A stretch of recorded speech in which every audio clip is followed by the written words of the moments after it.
So we have Trump on the one hand calling the Ukraine conflict a kind of conflict between school children. Ursula von der Leyen, her pronouncement of sanctions during a press conference, had some choice words for Russia. Here's what she had to say.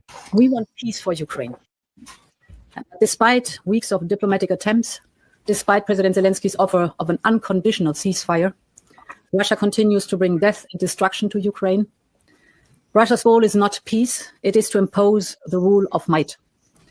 Therefore, we are ramping up pressure on Russia because strength is the only language that Russia will understand. Alastair, help us understand what is going on here with regard to this conflict, because on the one hand, we have Europe charging and pressing toward more escalations. And we also have a very confused policy, seems, on the part of Donald Trump. Well, let's leave aside the war party that we just heard, if you like, advocating for war against Russia and saying it's all one-sided and it's all Putin's fault. Because, you know, this is just the narrative of the Europeans, which reflects desperation, doesn't reflect any sense of thought within it.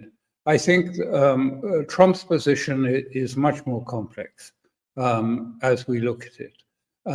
He has always said from the start of this campaign that he wanted to normalize relations with Russia.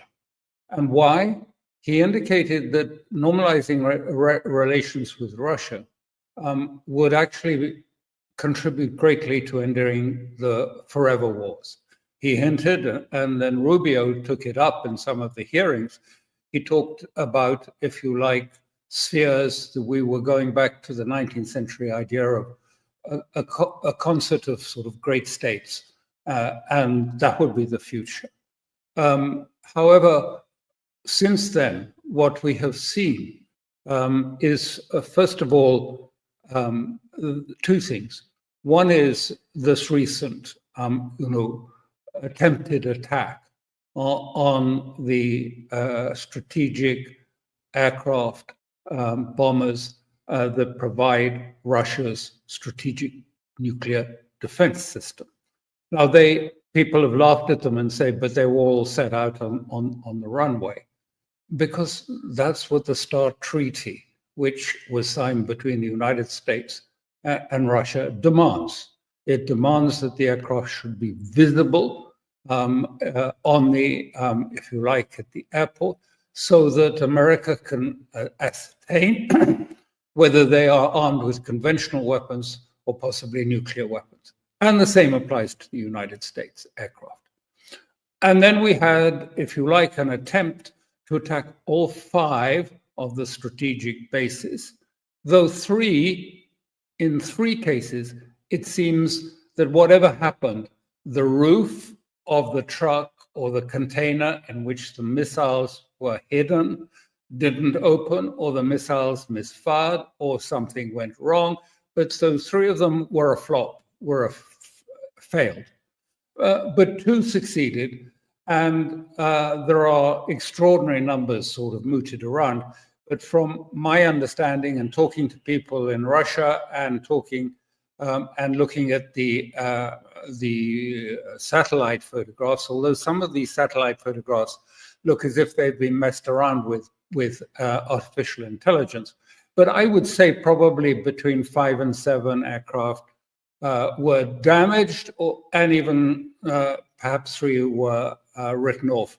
But we don't know, and the Russians haven't given any real, if you like, detail on how many were damaged, but it was not significant. So we've had people call this a pinprick. That is grossly misleading, very misleading, because this is an attack, an attempted attack on, if you like, one part of a major nuclear power's triad, defensive deterrent triad.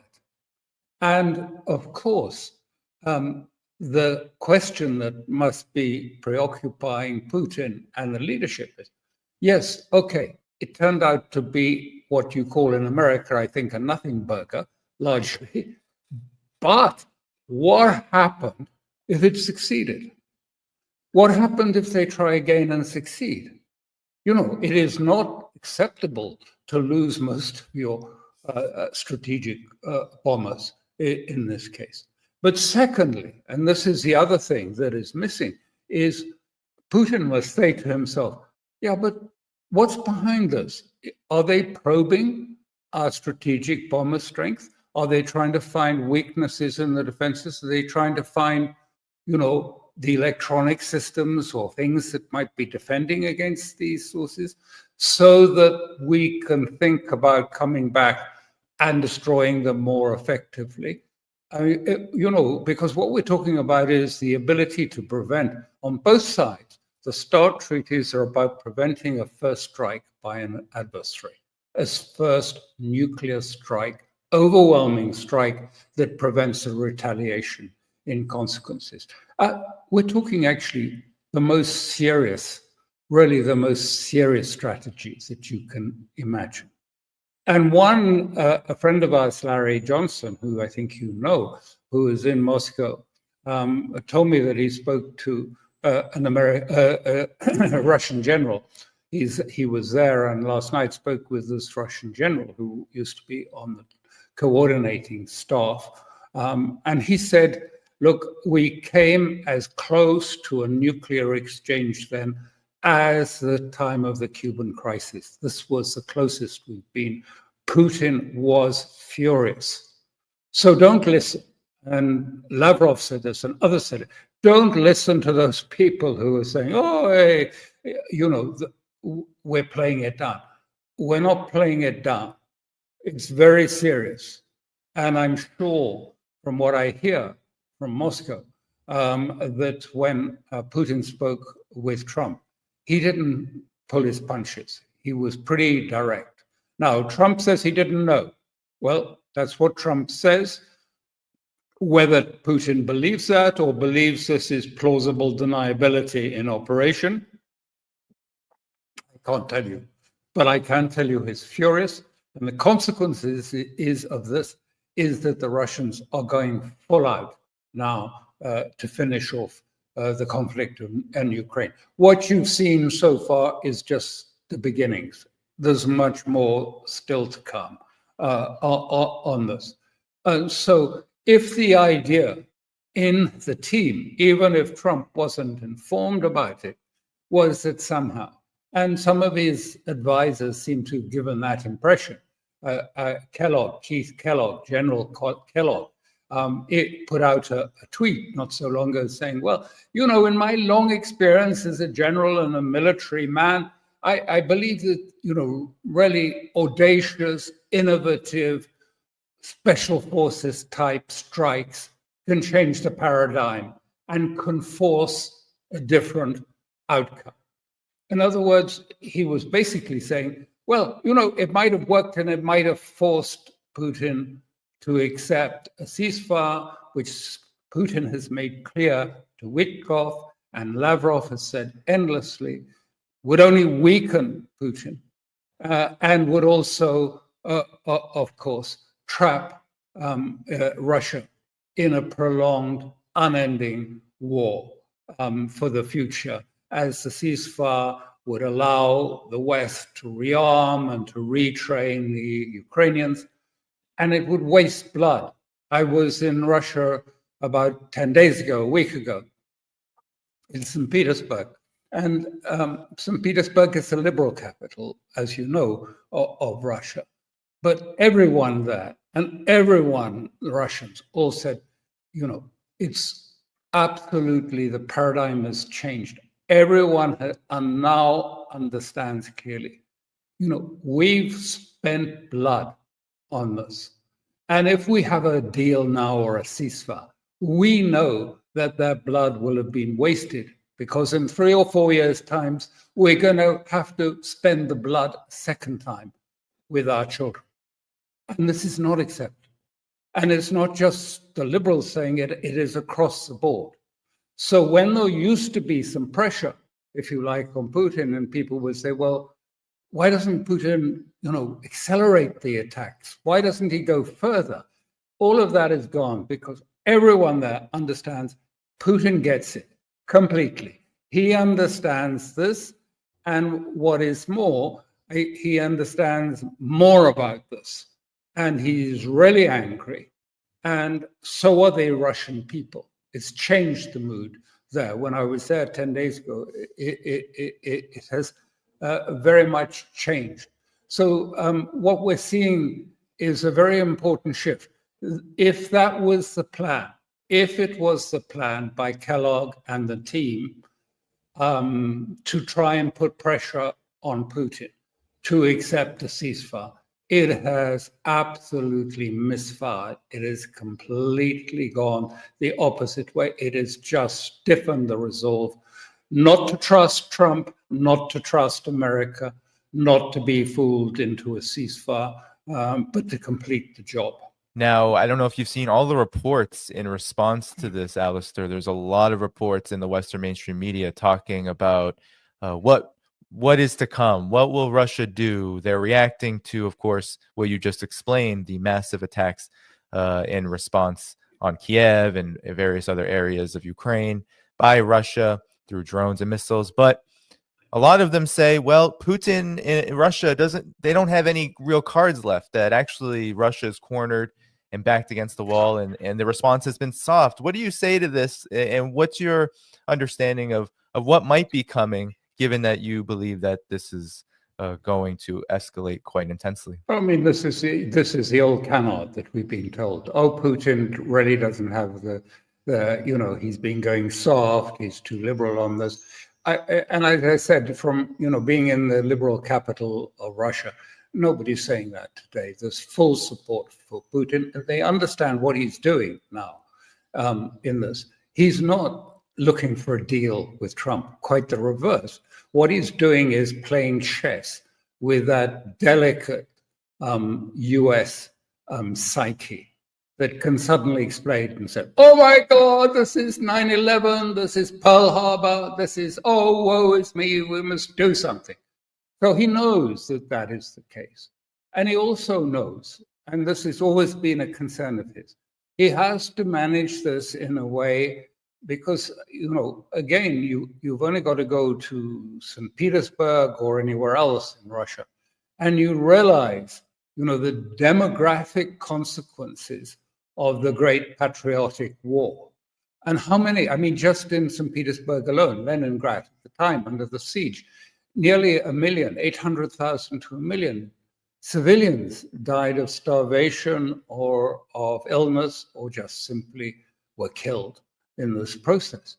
So there's a real sense of him of taking care of demography, of not wasting Russian lives on this. So it will not be a grand heroic charge of the Light Brigade into the forces of the opposition that ended up with all of the Light Brigade destroyed. No, he's not going to do that. He's going to do it systematically and carefully, and bring the ability of Ukraine to fight this conflict to an end. And then we will see what happens politically in terms of what will be arranged politically. And we'll see what the consequences are for the leadership in Kiev. The other thing I should just mention is that this is important because people have misunderstood it. What he's talked about the if you like, the terrorist element of it, but this is about a procedural change. They are in the process of changing the special operation to a counter-terrorist operation. The Chechen war is a counter-terrorist operation. The war, if you like, in Ukraine is essentially a special operation. What does it matter is that it puts a different framework on it and allows legally different reactions. For example, legally, it would be not permitted, if you like, to kill the leaders in Kiev under a special operation. But once they are defined as terrorists, then all that changes. So certain legal things which matter to Russia change with us. It's got to pass through the Duma, I believe, so it's still waiting to be passed, but it'll be passed, there's no doubt. And then it'll be in a different format. So that was the other thing that's happened. No, I think the people that say Putin is soft or other, just don't know how much the Russians have suffered, not only in the Great Patriotic War, but have suffered much more recently. That's why they're so angry, because, during the 90s, with the Western attempt at what they call the Great Economic Shock Treatment, which, reduced people to absolute poverty, and the death mortality rates were skyrocketing. So were infant mortality rates. People were begging on the streets. People were selling their children. It was dire. This was imposed by, the Harvard boys in the 90s on Russia. And they came out of that. They pulled themselves out of communism. They pulled themselves through this. And then once they got out of that, they then found that the West has now started a new war against Russia. And they are furious with that. I mean, they just say, we can be rude too. You want to be rude to us? We will just be rude back at you. So there's a lot of anger there. And you have to understand it against that context. Just as they were getting back to normality, they're now facing a longer-term war. Yeah, in your response, a so-called German intelligence recently came out with a report saying that Russia is going to not stop at Ukraine, as they've been saying this for a while, but that they'll send little green men, this was a direct quote from German intelligence, to places like Estonia to supposedly, as they kind of mockingly put it, liberate oppressed minorities there. What do you make of this, given your extensive understanding and experience in intelligence and working with intelligence? I don't believe a word of it.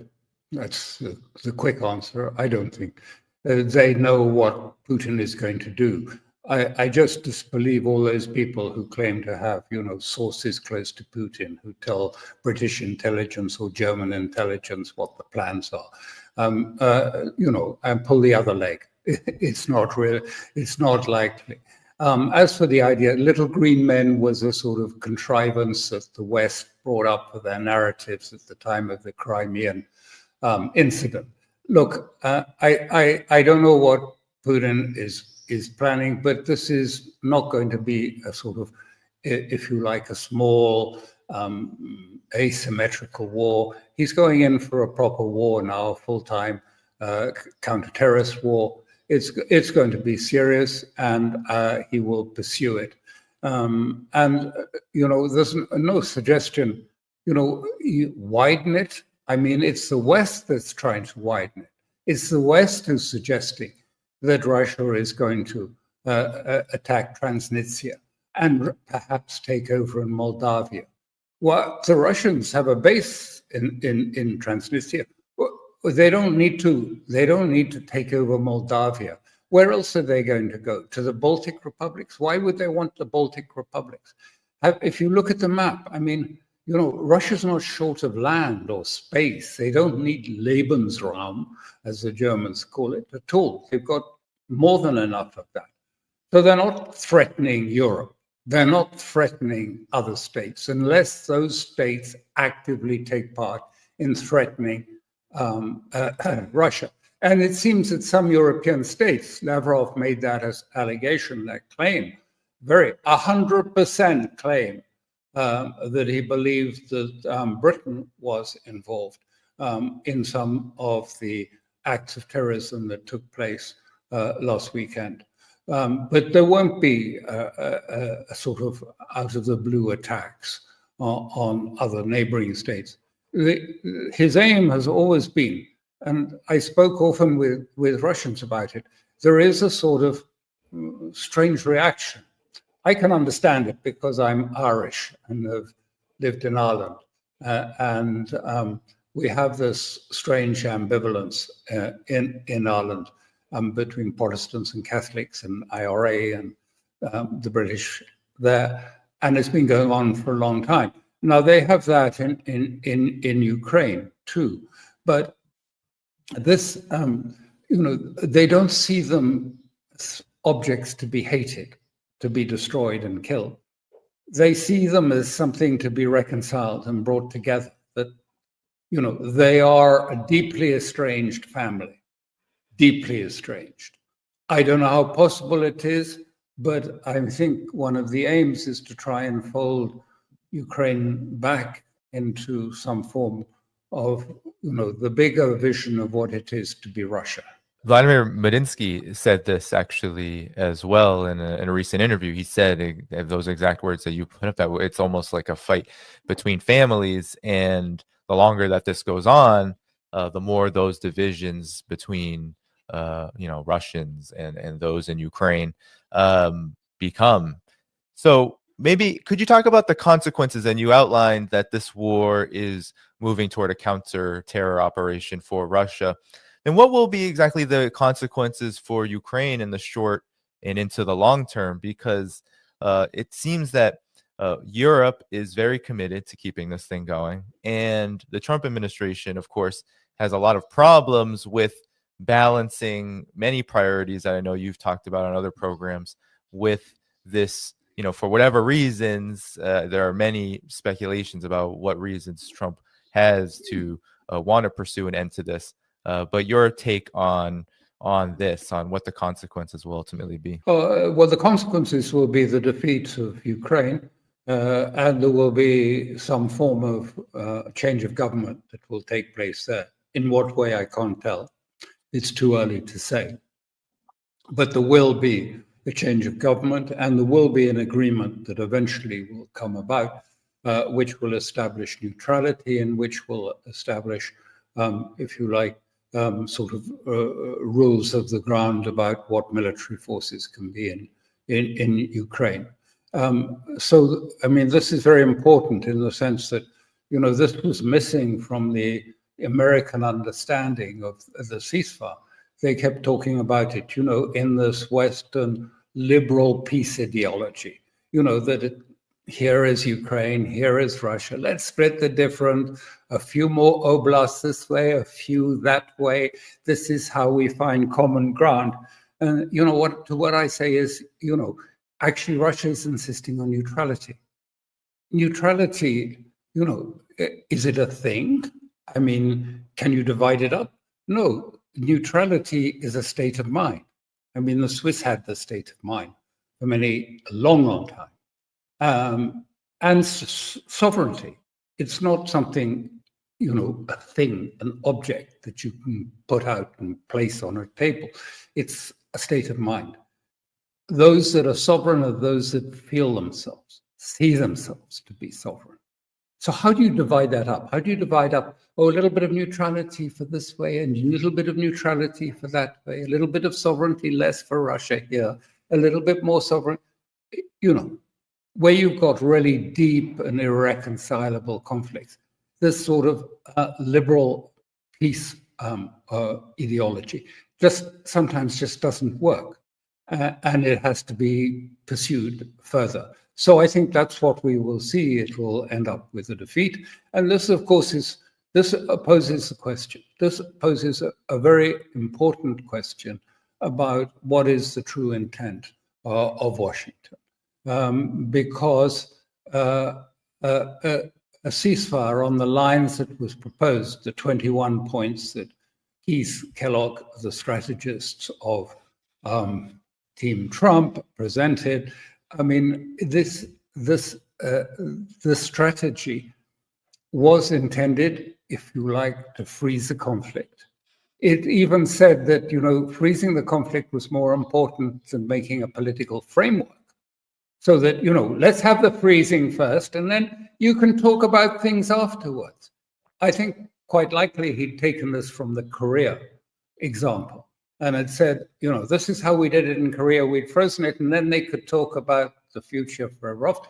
Well, actually, they still haven't reached an agreement on that. They're still talking about it. So it was for, you know, pushing things to the never, never land. So I think the question that comes, and the question that's coming in Moscow, in the light of this failed operation against the Russian airfields and against the bridge and against the trains, all of that comes to the question, does Trump truly want to have a deal with Russia, a deal which means a relationship.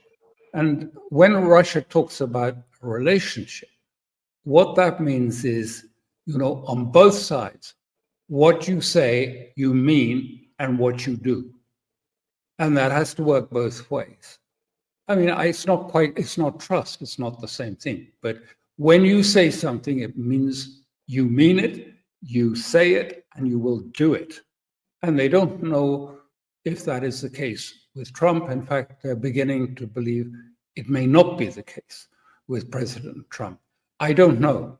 I'm not trying to take a side on this thing. I'm just saying, the conduct by his team, the misreading of Russia that was done by his security team in their advocating pressure, more pressure, and pressure again on Putin, and that he'll cave and come into a frozen conflict, has actually had startlingly adverse and dangerous results. But it has also made them say, well, the question is, then Trump says things, but does he have the capability to do them, to implement them? Does he have the capability to improve relations, however incremental and slowly, with us? They must be asking these questions of themselves now.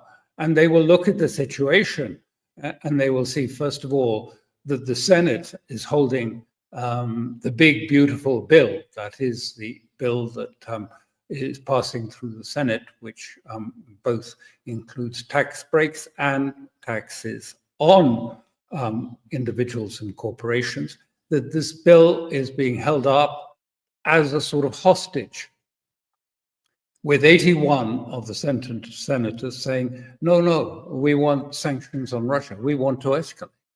And we want to escalate in Iran too, by the way, because we don't accept any enrichment at all in Iran. So Trump must have known that, must have expected that. I mean, he has political feel, he has political intuition. So he's obviously sort of looked at that and thought about that. And what we don't see, and what Russia and Putin has said explicitly, I mean, not in the words I'm using exactly, but he's saying, we don't see any moves towards a relationship. Why not? Why doesn't Trump say it wouldn't be so difficult? We know from the New York Times, Biden issued, or someone issued a presidential finding instructing the CIA to pursue war deep into Russia. I mean, the New York Times explained all of that for us. So why doesn't Trump say either issue a new one or just say, look, that was the Biden administration. Who knows who signed it? Maybe it was AutoPen. Anyway, it's not legitimate. So the CIA is not allowed to continue on the old Biden administration track, but that's exactly what's happening. The deep state and the CIA are just continuing the status quo from the Biden administration. And so increasingly, I think, people, and I'm not saying Putin does, but people in that circle that I'm sure are asking and saying, so did Trump really actually intend to have a relationship, or was it just to fool us into coming into this trap of a frozen conflict that was being advocated by Kellogg and his team and Jack Keane and others? Pressure. Russia never changes until pressure is put on it. You have to put pressure on Russia before you'll get it to move. Put them into this trap, this framework trap, from which they will be stuck in a long-term repeating conflict with the United States, whilst Trump quietly pivots to China, pleasing everyone, pleasing the deep state, pleasing the Senate, pleasing most of the American public. Is that the real plan? But now, the most important thing is here, this sort of mistake erodes confidence. Not just confidence, not trust, not just confidence in Russia, China for sure, but it feeds across to Iran. Does anyone think that they haven't noticed, this and the attack? Do you think they haven't gone back and thought, didn't we have some containers that suddenly explode at Bandar Abbas port? I mean, I wonder if that was in any way connected with what we've seen of exploding containers next to airports in Russia. They must be, so people must be thinking, if this was a trap for Russia, what trap is it that they're setting for us in Iran? And China does its own calculation. As Trump says, they are tough to negotiate. But the point I would make about all this is it also feeds through to his great desire. His primary purpose as a president has been to, if you like, balance, if you like, the great overhang of debt, which rests on a diminished and ever smaller real productive base on the United States. And it has become so unbalanced, like a sort of inverted pyramid of debt spread globally around the world, but dollar-denominated debt over a tiny and getting smaller productive base. And the aim has been always to harmonize this. And so, he has various means for doing it.